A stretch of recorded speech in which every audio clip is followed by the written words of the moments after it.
Sinister and The Shining. What do you got? Adjustment disorder, as in this change just happened. People are being moved into a new place and they're going to a place with trauma. So similar to a writer or a troubled writer. A writer wasn't produced in a while. Yeah, and not only has he not produced in a while, but in both cases, he is a, lack of a better word, failed school teacher, right? Which So is the same as Jack Torrance. yeah, right. Jack's failure came in the form of a physical altercation in a New England school, resulting in his having to move his entire family to Colorado. And Ellison also makes a comment that he can't go back to writing textbooks. You know, it's not me, it's not who I am anymore. So failed writer, struggling author, in both cases, to say the least. And there was also the kid with a seizure kind of history, which is similar to both. Yeah, you know, we've kind of did a deep dive into what ails Danny Torrance. I think it's fair to look at Ellison's son. Any thought of that particular scene and what Ellison's son may be afflicted with? She said night terrors, but Night yeah. Yeah, so what is night terror disorder? When you wake up in the middle of the night and your body's still paralyzed, but your eyes are kind of up, so you're like in a semi-awake, semi-still asleep state. So people tend to still see dream-like episodes or more nightmarish type visuals. So they'll say things like they saw, you know, evil leprechaun or a deceased person or something like that. And in terms of this particular character's report, which we really don't fully hear, we don't get the full context of it, but certainly Bagul could be the content of that. Is night terror disorder a REM pathology or a non-REM pathology? Non-REM. It's non-REM. So, and this is for your board exam, this is for your shelf exam, it frequently will go unreported with regard to what the content is, because in this case, his son will not remember the content of what happened, because it does not occur during REM. Individuals with this condition have a hyperarousal state. They could even, if awakened, they could even be confused. Okay, but it's not remembered. It's not REM. Nightmare disorder, REM or non-REM? Right. Right. Nightmare is a type of dream. Dreams occur during the REM state, and therefore nightmare disorder will occur during REM sleep, and therefore it will be remembered. Right. Individuals with nightmare disorder usually do not have a hyperarousal state, and if awakened during their nightmare, are not confused. I mean, they could be, but that would be the exception to the rule. Right. So, an easy way to differentiate between these two parasomnias, these abnormal behaviors that occur during or at the time of sleep. Anything else with regard to the son? A minor character, at least one that can introduce the sleep-wake disorders. If he's, what's another indication that his son is struggling with the condition of non-REM pathology? In fact, you kind of alluded to it. Because it's non-REM, he has maintained muscle tone, right? Which is why we see him do what he does, right? If he were in a REM state, he would have sleep paralysis, which is normal as long as you are in the REM state. And you would not have seen him do what he did with that pseudo backflip kind of thing, whatever you want to call that. Give me another sleep disorder that results from the asynchrony or dyssynchrony between REM and non-REM phases. That is, the individual is REMing when they shouldn't be. REM sleep behavior disorder? So that's one, right? In which you have a condition, and I'm going to give you half a point for that. It's not exactly what we're getting at. It would be a variant in that you have somebody who actually is in REM sleep, but maintains muscle tone, which in itself isn't abnormal. During REM sleep, you should have sleep paralysis, but in some cases you don't, and that could trigger the individual acting out their dreams. So I'm looking for REM intrusion into non-REM states. Narcolepsy. That's narcolepsy, right? It's narcolepsy. And since REM does include muscle atonia, that is, it does include muscle paralysis, individuals in a non-REM state who have narcolepsy can have drop attacks. They can have these sudden bouts of muscle paralysis, of sleep paralysis, even though they may be awake and alert, depending on which phase of the EEG REM intrudes. If it's the beta state, hopefully you all are now in the beta state, if that were to occur, you would dream, you would hallucinate, and you would have a drop attack. Anything else about Ellison's son? Who else want to talk about?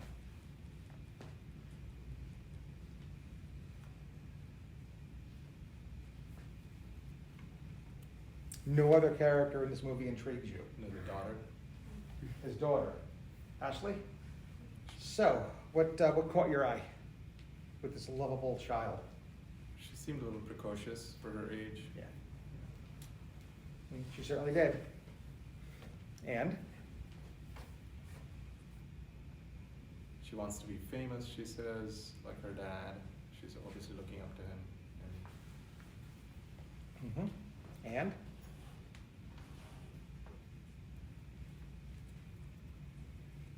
And she definitely did not want to be in this place because she had friends and she was going through some stress related to that. And what would your medical opinion be with regard to her reaction of her father making her move the way he made his family move?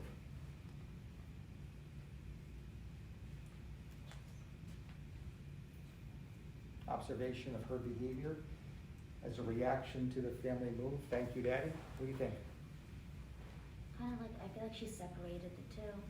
Like she still like, wanted to bring him coffee, and she like disassociated almost. So To it's, the bad dad versus the good dad. so she's separating or splitting? Yeah. Could be. Anything else?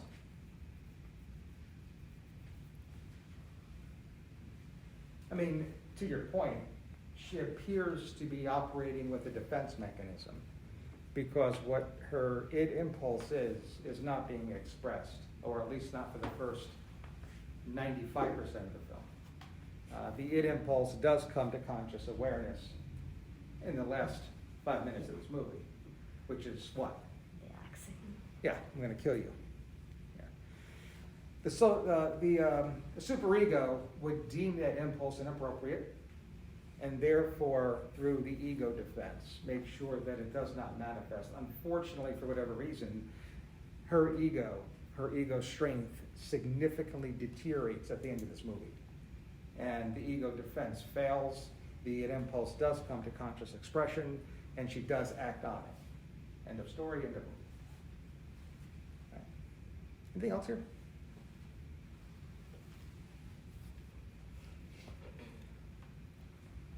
Now, I think it's fair to focus on Ashley's interaction with her dad, but we shouldn't forget that there are two other victims in this movie, right?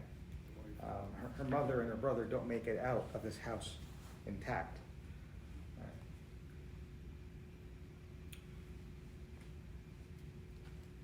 So if I told you that we have maybe a triad here, as I count, an adolescent girl,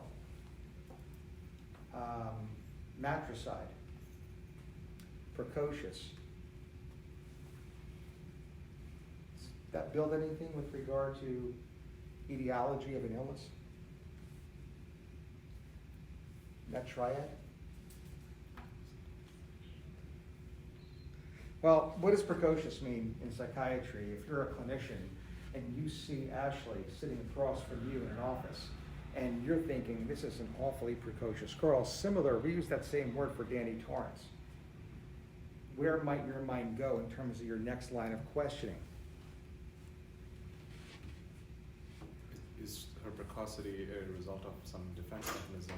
Did she have to grow up quickly, lose her innocence for some reason? Why would a young girl need to grow up quickly and lose Some her innocence? trauma. Some trauma, right? Again, there's a nice parallel here, nice meaning fictional nice. But there's a parallel here with The Shining, where Ashley may be very angry towards her mother for not protecting her from what her father is doing to her. And we could say the same exact thing about Danny, and we did. And we talked about Wendy's role and her having turned a blind eye to that sexual abuse. Might the same thing be happening here? I think the incredibly close parallel between this film and The Shining suggests that the answer is yes.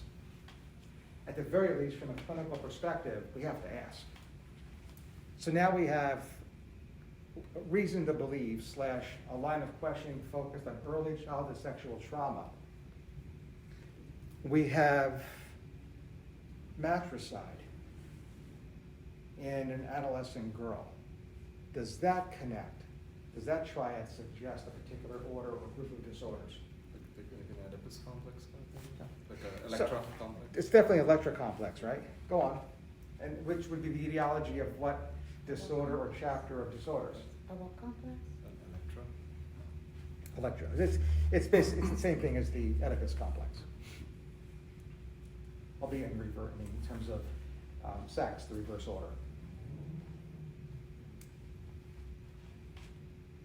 No? Eating disorders. So in psychoanalysis, and I fully understand we are not psychoanalysts here, including myself, but the psychoanalytic theory of what causes anorexia or nervosa is in young girls, they want to kill their mother. What will a superego say? No. Simply no. Exactly right. Quick shake of the head. Answer is no. It's that simple. So there's a problem because of what you want to do, your id impulse, matricide, and what you're allowed to do, which is not do that. Ego's got to actually step up here. Now, again, there's multiple ego defenses, but one is called internalization, where in this case the mother object is internalized and the young girl starves her as a form of symbolic murder. That way you get to kill your mom, but stay out of jail. So any movie that depicts matricide focusing on the plight of a young adolescent female is metaphorical, very symbolic of an eating disorder, specifically anorexia. And isn't that Ashley? Because she would also have the etiology of that too. Because what is the etiology of eating disorder very commonly? Early childhood sexual trauma. So there is some narrative here. Anorexia, what is it? If you were really now to focus on that office appointment with Ashley, would you want to ask her? This is before she killed her mom. Fear of eating. That's first and foremost, right? Yeah. Fear of gaining weight despite being underweight. Didn't really get a good look. She's not overweight. I wonder if she is underweight. Fear of gaining weight despite being underweight. And that is closely linked to really the only other diagnostic criterion you have to know, which is that there is a disturbed or preoccupation with body image. And that might be Ashley, but that's certainly the questioning I think that's on the table right now in a clinical interview. Now, again, the ego breaks down in her, so internalization fails. At some point, it just fails to work. And we actually have the impulse come to conscious expression, and her mom gets the axe. Any film in which a young adolescent female, right, adolescents account for the vast majority of eating disorder cases, commits matricide is symbolic for anorexia nervosa from a psychoanalytic perspective, and that's Ashley. The other part of this is that this condition, that is anorexia, has a continuum. That is, there are other conditions which have a significantly high comorbidity rate with it.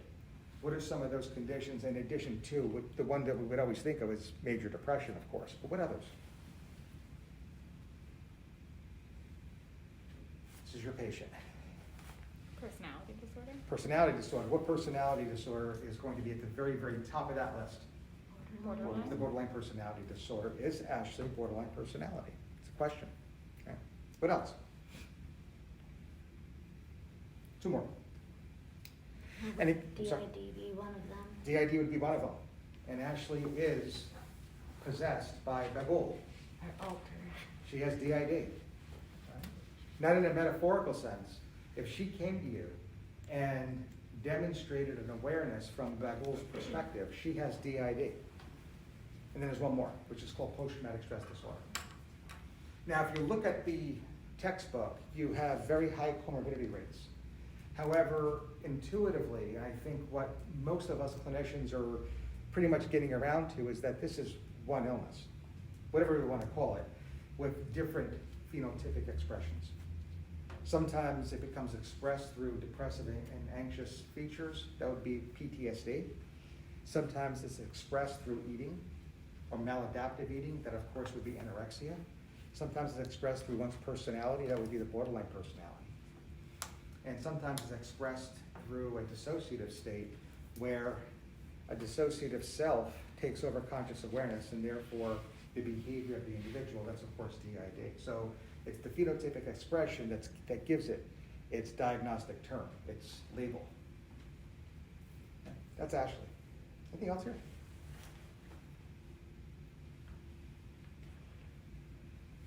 What is considered to be, of course, not including the substance-induced or that due to a medical condition, because we know that applies across the board. Irrespective of them, what is considered to be the mildest form of dissociative disorder? Depersonalization. Good, right? Depersonalization, derealization disorder, which there's two parts to defining. The first is super easy. When somebody has clinically significant depersonalization and or derealization, they have depersonalization, derealization disorder. It's wonderfully simple. Of course, the next question gets into the meat, which is, well, what is depersonalization? And then what is derealization? And as soon as you answer those questions, you have this disorder down pat. This disorder down pat. What is depersonalization?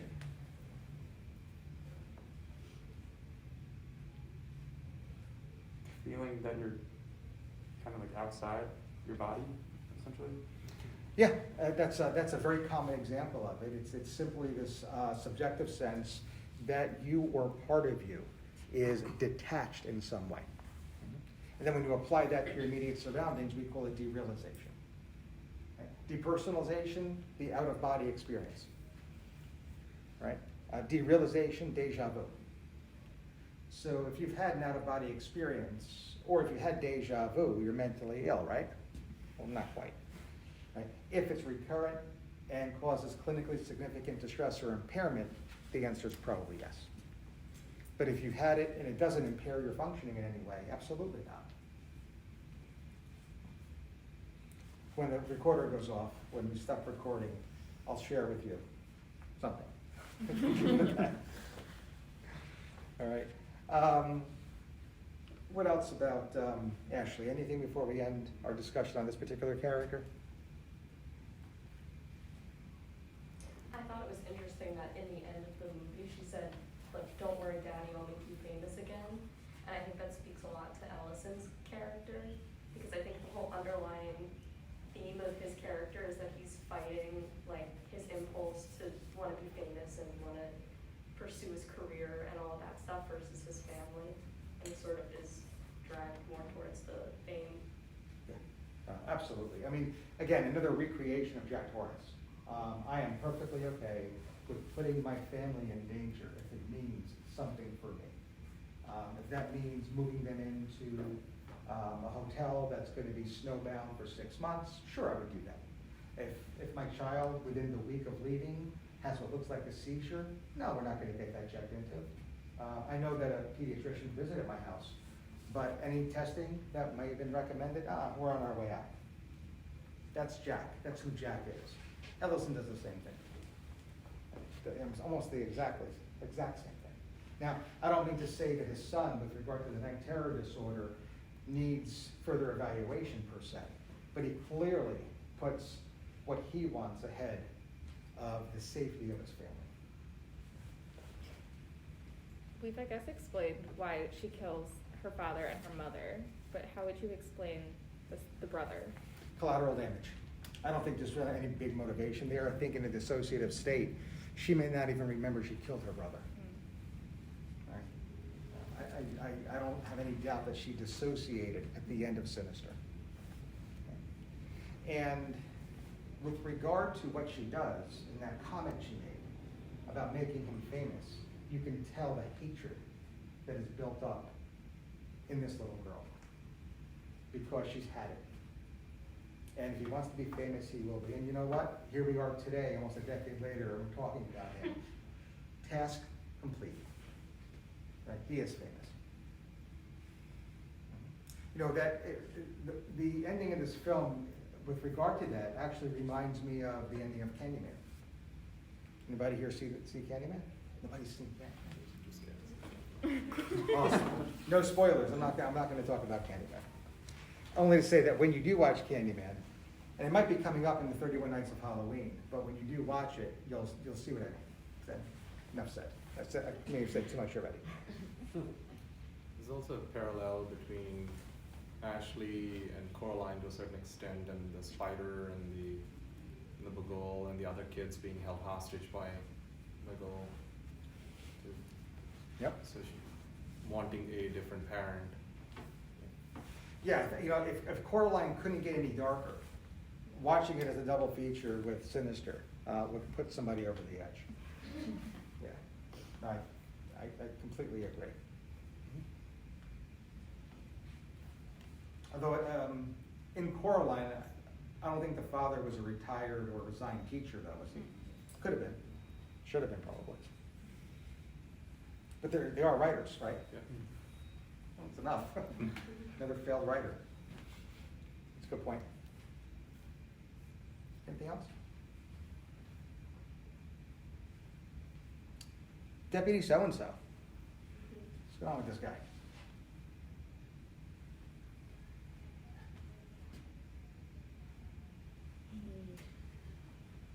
Well, let's actually get to the bottom of it real fast. Yes or no? I don't want to hear another word. Yes or no? Do you like him? No. No. That's good. No. No. No. Yes.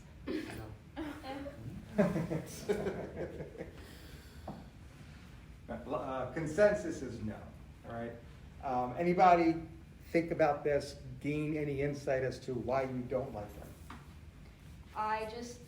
He was like almost obsessed with becoming a writer himself, it seemed like the way that he was talking to Allison, like he was just like, I don't know, it didn't seem like he was even a cop. Like it seemed like he was like a fan and like just wanted to be like him in a way. That was my next question I was going to actually ask you. It's one thing to, in this case, be obsessed or preoccupied with being a writer. Physicians become preoccupied with being writers because if we don't author papers, that's a problem with regard to promotions, right? But my question was going to be, does this perceived obsession actually get in the way of his real job? Because even as a physician, if you're publishing to a point where your patient care begins to fail, that is not going to sit well with your chair or anybody else for that matter. So, and you already gave me the answer. Yeah. So you gave me the answer before I could ask the question. So, anything else about this? Anything else you picked up on here? The one thing that he was right about, it was right in the beginning of the movie when he told, I'm gonna forget his name. Ellison? Yeah, to like leave, and that he was a terrible person. That's like the one thing that he was right about. Any idea why he said to leave? The sheriff He's a or? terrible person. But the sheriff is the one who told him to leave, right? Yeah. Yeah. I wonder if he had like already figured it out like beforehand. That was like my question. Who already figured it out? Deputy so-and-so, like if he already figured out that like when the families leave, like he already knew that kind of trail of like, oh, when a family leaves and moves away, they die. So maybe because he wanted to be a writer so bad, maybe he wanted him to leave and go to the next house so he could write about it. But then it also begs the question, why would he then call him and be like, oh, why did you leave? But also then he's already there. So like, What if I told you there's an answer to that question? Because I think you nailed something here. All right, we'll get to that in a little bit. okay. All right. But suffice it to say, I think Deputy So-and-so is a much deeper character than even he lets on. Matter of fact, he actually slips a little bit when he makes a comment towards I'm more than just a podunk deputy. I think that was not intended. I think that was a slip.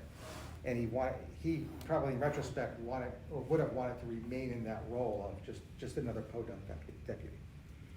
All right. But I'm also thinking of the comment with regard to the sheriff, about why don't you leave right now, why don't you turn around?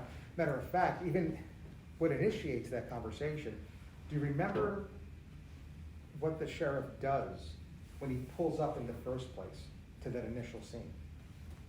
How close were you paying attention? Oh, doesn't he like talk to the other two cops that were there? Like I think Deputy So-and-so was the other one, and he was just like, well, are you waiting for an autograph? Or he said something like that, and he was just like, go. Mm-hmm.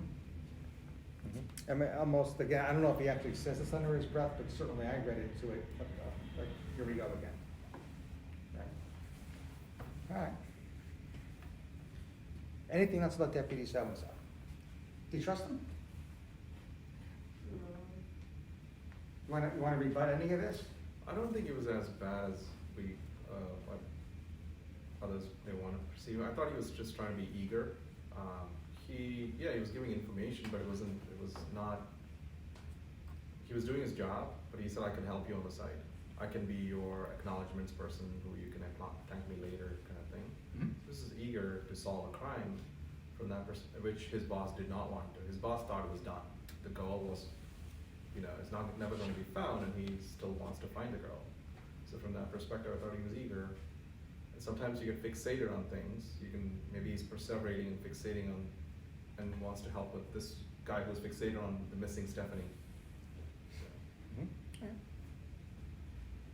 Any follow-up thoughts before we get to Allison? What do you think of Allison? Now, I know, again, the alcohol use disorder shared with Jack Torrance, and we discussed the other pretty significant likeness to the author in The Shining. Anything else going on with this character?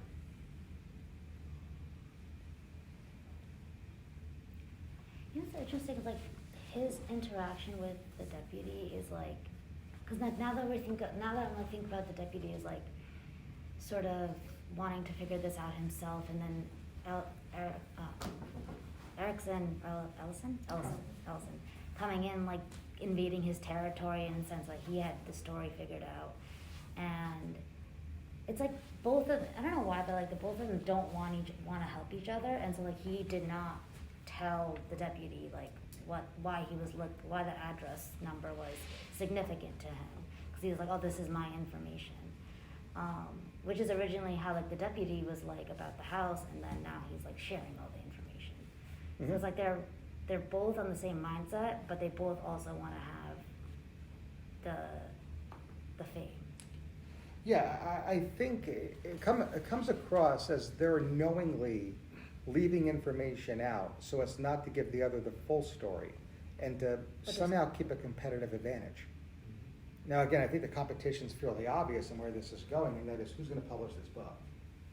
Right? So, yeah, they give enough where the narrative can unfold, but then they fall just short of totally giving it away.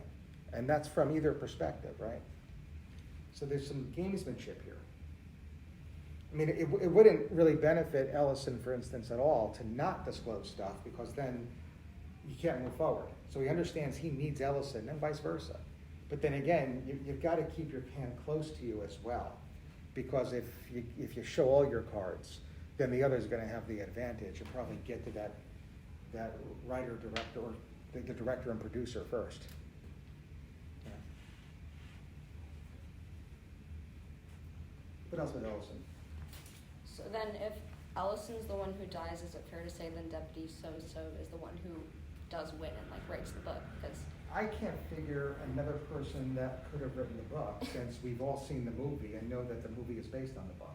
Yeah. So the book got written, and there's no other person that I think is more likely to have written the book than Ellison. So yeah, I think Ellison wins. How does he win? What's the checkmate here? What's the move?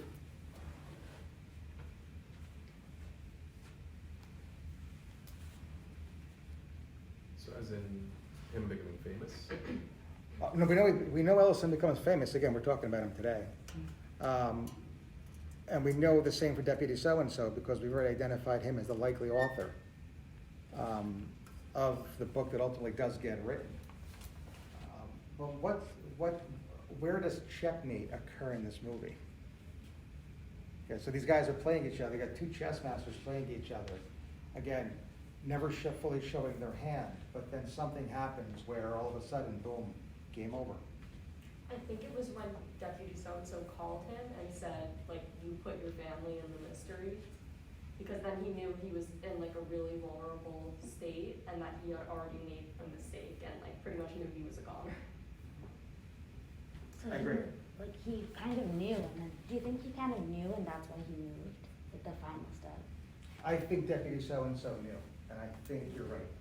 I think that was the pivotal, the turning point of this movie. So what was that conversation that Deputy So-and-so did have? And the answer is that he seemed to have disclosed the pattern of murders, right, the timeline. Now, when you heard that conversation, if you paused the TV immediately after that phone call, on a scale of 0 to 10, 10 being the most confident, how confident would you be in trying to explain that pattern to somebody? Did you think or consider for a second to rewind the movie to have that? Because I know I did 3 times. yeah, I had to think about it a bunch of times. Because Okay. I was like, Numbers, wouldn't where- it be somebody else? But then I was like, Exactly. And I think that's by design. More specifically, stated more concretely, I think Deputy So-and-so's idea is a lie. I think he's manipulating Ellison. And I instead think there's an alternative pattern to these murders. I don't think Ellison necessarily had to move out of the house. I think the idea that he had to move out to die is not right. If he stayed there, I think he would have died anyway. Matter of fact, I think if he stayed there, the pattern of murders would have been much more simple. It would have been much more linear. A family moves into a new home, and the previous owners who sold it to you die when they move into their home. I think it might be that simple. Right. There's one problem though with this. Anybody know what that problem is? Again, the idea of a more simplified pattern to the sinister murders, meaning that when a family moves into a new home, the former owners who sold you that home die when they move into their home. he would have had to sell a house to somebody else. Who would have? Allison. You're right. I think so. He would have had to sold the house to like the family. Yeah, to the family who had the house, like who got murdered In the house that he's living in. in the house that he's living in currently. So the house that he's living in currently is in Pennsylvania, Yeah. right? Yeah. If this novel approach is right, which family would be the dead family in the end of Sinister? I His forget their family, last because name. he sold it to someone else, Who? and his family would still be. No? No, it would be If the it's- people he Sold sold it it to? to. Or the people that sold to him? Yeah. Okay, yeah. People that Right? sold it. Who are they? I forget their last You already- name. We don't know. Oh. Well, we're never told who sold the Pennsylvania home to the Oswalds, do we? We don't I thought know. it was the people that their last name started with an S, or that's. Now, the Stevenson family. Okay, yeah. were the ones who stole the previous home and Okay, moved into okay. the home and died, right? Oh, okay. Yeah. So we don't know who sold it. We just know that, again, we don't know who sold that Pennsylvania home to the Oswalds. We just know that they should be dead. Mhm. And what family is dead? Obviously, The Ellison. Oswald. So how is the only way this works? He sold it to them? Yeah, he sold it to who? The previous family that To- moved. to him. Themselves. To Yeah, here you himself. go. Say it out loud. He sold it to himself? How in the world could he do that?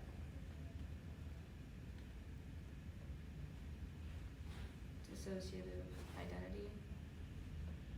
Or- Dissociative amnesia. That's it. This movie's about dissociative amnesia. Ellison lived in that Pennsylvania home and then sold it to the Stevensons, meaning that Ellison and his family now are doomed. Mm. Right? Now, the Stevensons died because of the previous home they sold. So not only are you moving into a home, but you're also the seller of your home, meaning that you're doomed. That is the timeline. But Sinister follows the family who just sold. We don't know who sold that Pennsylvania home to the Stevensons. Family hanging out. We do know that the Oswalds die. So the only way this works is if the Oswalds are the sellers as well as the buyers. More specifically, Ellison. Right. The only way this would have worked is that if Ellison, separated from his family, occupied that home, sold it to the Stevensons, and then ultimately moved right back into the very home that he sold due to dissociative amnesia. Now, what is dissociative amnesia with fugue? Traveling. Wandering. Right. And that fits, because I think they're originally from Kansas? Where did they move from? Not sure. I know one of the previous books was focused on true crime. Kentucky in- blood. Yeah, Kentucky, I'm sorry, Kentucky. So let's say it's from Kentucky. He is not part of his family. He's MIA, right? In a dissociative state, a fugue state. Dissociative fugue is a condition in which someone has some seemingly purposeful travel away from their home where they assume a new identity. Right? Now, for an author, that's common. It's called a pseudonym. So that fits easily. Where does he end up? Pennsylvania. Right? But he does sell the home. And then moves his family back in it with no recollection. That does shed some light as to why the sheriff says what he says when he pulls up at the very beginning of the movie. Not again. Because he's back. Trouble with this conspiracy theory, because it fits perfect for dissociative amnesia with you. The trouble, of course, is when he was out in Pennsylvania all that time, because it wasn't just for a weekend, why in the world would his wife not find him or choose not to find him? Also, why would he move to Pennsylvania? From Kentucky? Even worse. It's a good question. And the other thing, you were saying, why would the wife choose not to find him? It's funny that you said that because it reminds me of earlier in the movie when, you know, she asks him, like, did we move near a crime scene again? And then when he's about to answer, she just goes, no, don't tell me, I don't want to know. So, Any more on that? It actually gets very simple. I mean, the idea that, wait a minute, this doesn't make sense because the wife would have called the police and there would have been a missing person. You're assuming that she wants to find him. Why wouldn't she want to find him? If he's focused on a crime scene again and she wants no part of it. Clearly not, right? Yeah. Clearly not. What else? If we're going with the abuse theory for the kids, Absolutely. yeah. Absolutely. I mean, that one of the major issues that people have in discussing the wife, Ellison's wife, is with what's going on and this guy being so narcissistic, even absent any potential abuse. Why is she still with this guy? And the answer is, you know what? Most recently, she hasn't been. That's really the answer. She hasn't been. And I would think that while he is in Pennsylvania, she's back in Kentucky, I bet she and her children have flourished. no night terrors. Ashley is no longer considering her immediate environment threatening. I bet the kids have flourished. So, no, she's not gonna look for him. But at some point, they have to reunite, likely because there's a second mortgage that comes up somewhere that she realizes, look, I better get this because he's in that state again. Not the state of Pennsylvania, but in that state of mind again. Let's go find your father, kids. We only can afford one of these houses, and you know what? Quote unquote, dad pays the bills. So here we are in Pennsylvania. She just wants her little home in the Poconos. Is that? She wants her little home in the Poconos and have fun. Is it in the Poconos? I don't know. Yeah, it could be. Right. So in that way, with this fan theory, we have Sinister as a sensational case of dissociative amnesia. Individuals with dissociative amnesia have amnesia that cannot be attributed to normal forgetfulness and have no underlying organic pathology as the cause. That's the bottom line for dissociative amnesia, which may occur with or without fugue, with or without that trauma. Thoughts? It's amazing we were able to do this with a dry eraser board, right? Because the pattern of murders is murky. I did draw this out. It's a figure 2 in a published paper in a medical journal, and I posted that on Instagram just before you walked in. So if you want to actually see the quote-unquote real pattern of murders, it's up on Instagram now, so please feel free to comment. Any final thoughts? All right, we'll leave it here. We'll come back. Paranormal Activity for Night's Watch.